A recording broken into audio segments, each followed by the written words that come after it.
All right, so today's project is we got to anchor this to the ground before I start getting too much further. The floor is going to be plastic pallets because this is going to be to store firewood. So regular pallets, they're free, but they rot out, they crack when you're walking on them, and all you do is replace them year after year. And even though this isn't going to be pretty much in touch with the ground, it's still going to get a lot of moisture and whatever. So anyway, that's for that. But today I have to anchor this to the ground through the mud sill. I have eye bolts and I have a couple of different anchoring ideas, both of which are going to involve cable anchors. So what I have going on here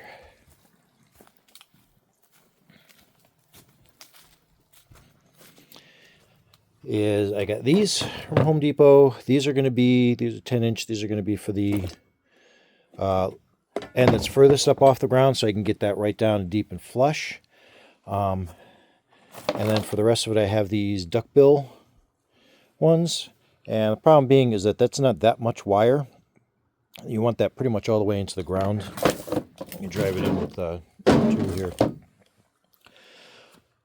So on the high end, obviously, that's not even going to reach from the ground up.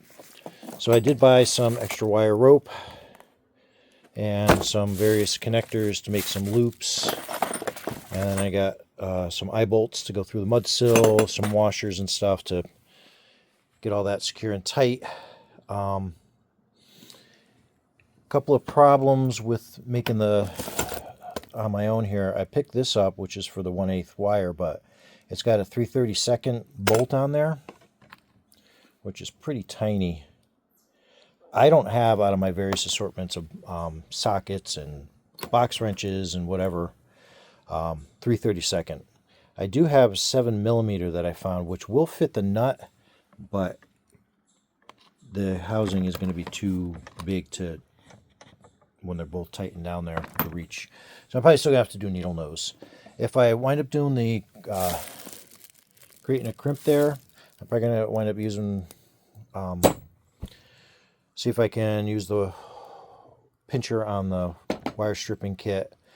I do actually have a Swagger tool, but it doesn't go down this small. It's only got 2 large sizes on it, but maybe I'll be able to use the tip point on that too. I'll figure something out. But that's pretty much the project. So I'm going to do 4 or 6, possibly even more. I'll see how solid that high end seems. I'm just worried about winds because we get a lot of winds out of the southwest. And even though we have a little bit of trees and stuff in the way, it's basically going to be a big sail, especially at the end of winter when there's not much wood left. We get into March, we start getting those strong winds. I just don't want this all lifting up out of the ground because it's just sitting for support. These are not anchored into the ground. There's just too much rocky soil and the dimensions to measure. I don't have to really worry about it damaging anything. If it were to lift up, the trees would catch it, but I just don't want to mess and getting it back up on top of these things. So I want to keep it anchored. I've never anchored anything before that I built on the property, and nothing's ever lifted. The other woodshed has shaken with the trees because the prior owner nailed the sides into the oak trees.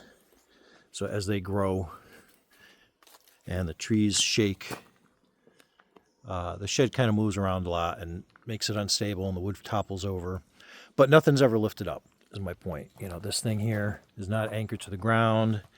It's sitting on more of a skid design, all 8x8s under there supporting it. But it's also not open face. So the wind hits it, you know, it may try to push it, but it's not going to lift it. This is going to be open from the front, and the high end, it's going to be back like that to the wind. So it could easily lift. So just to be sure. Anyway, I'll set up the GoPro just to kind of show point by point.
Alright, so I just finished getting this first one in over here and getting my tools together to try one of the duckbill anchors. So pretty good. At first I had a nut underneath there to counter torque it, but there was a little too much slack in here.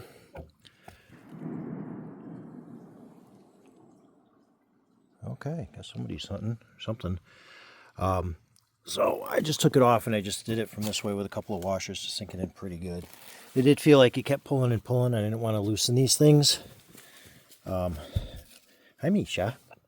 Luckily, I had a really tiny pipe wrench, adjustable wrench here, that I was able to use to get those 3/32 nuts on there. And as far as crimping that, this swagger tool here worked good. I wound up using the points up front, so that worked out pretty good. So over here I'm going to use the duckbill.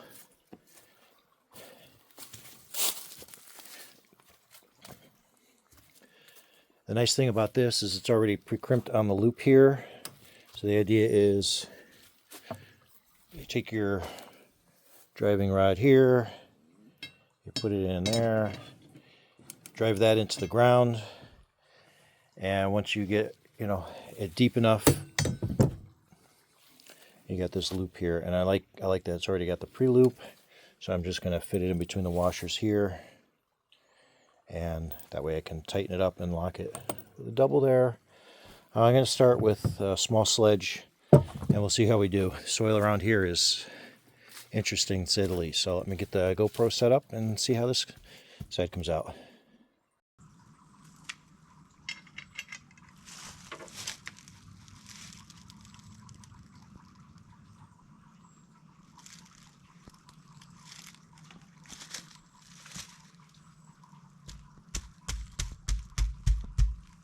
Where's my sledge?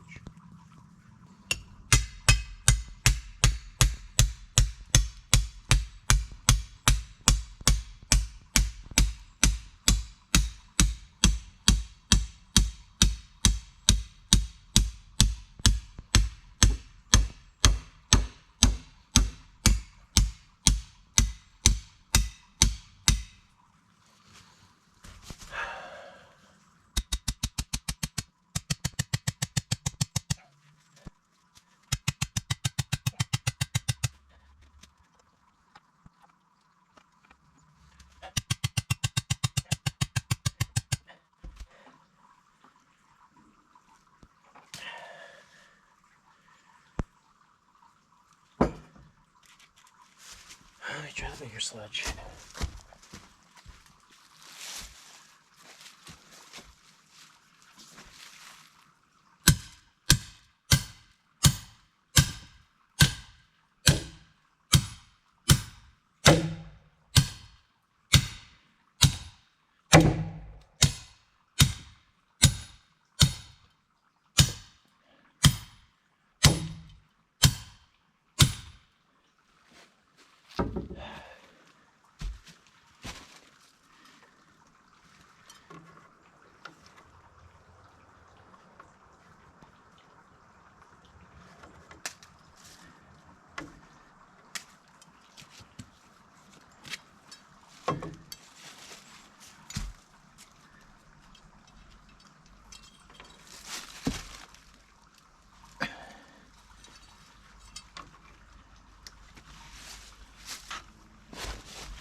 every single place. I can smell the stone getting hit.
Alright, so I've been working at this for a while now. I don't even know what time it is.